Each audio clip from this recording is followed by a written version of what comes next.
大家好，我是咪咪，欢迎收看我的频道。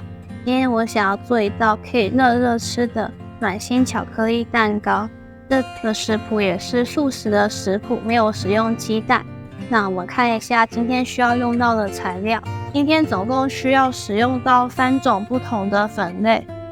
我们需要白米粉55公克，以及杏仁粉20公克。还有无糖可可粉，总共需要13公克。我们先把杏仁粉和可可粉过筛到白米粉里面。过筛完成之后，把粉类拌匀。拌匀之后，先放到一旁备用。今天的湿性材料有3种。我们需要无糖豆浆，总共80公克，还有没有味道的植物有13公克。主要的材料巧克力，我准备了55%的调温巧克力，总共需要40公克。那因为今天这个巧克力它比较甜，所以我就没有再额外加糖。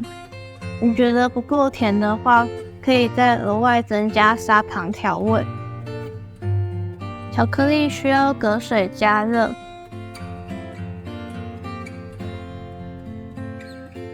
在等待巧克力融化的时候，我们先把油跟豆浆拌匀。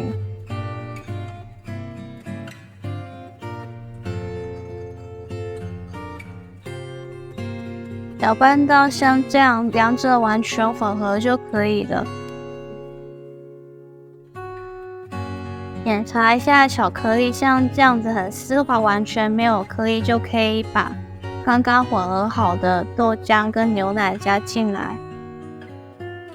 拌匀材料的时候，巧克力不用从热水盆里面移开，以免降温导致巧克力开始结块。接着加入刚刚准备好的粉类。今天的食谱非常简单，只需要一直把所有的材料搅拌均匀就可以成功了。我们要搅拌到完全看不见干粉和颗粒为止。搅好了，面团会呈现这样子光滑并且很浓稠的状态。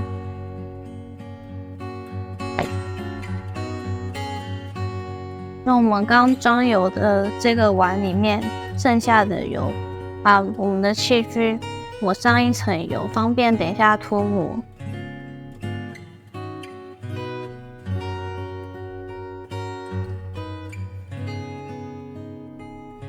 再拿一根筷子画圈，让下面不要有大的孔洞。我们要用180度烤大约10分钟，等到表层有结成硬壳就可以拿出来了。像这样子表面有结一层硬壳，就代表可以取出来了。这道点心的话，要趁着还热热的时候享用。不好脱模的话，可以用叉子转一圈。我想在上面撒一些糖粉做装饰。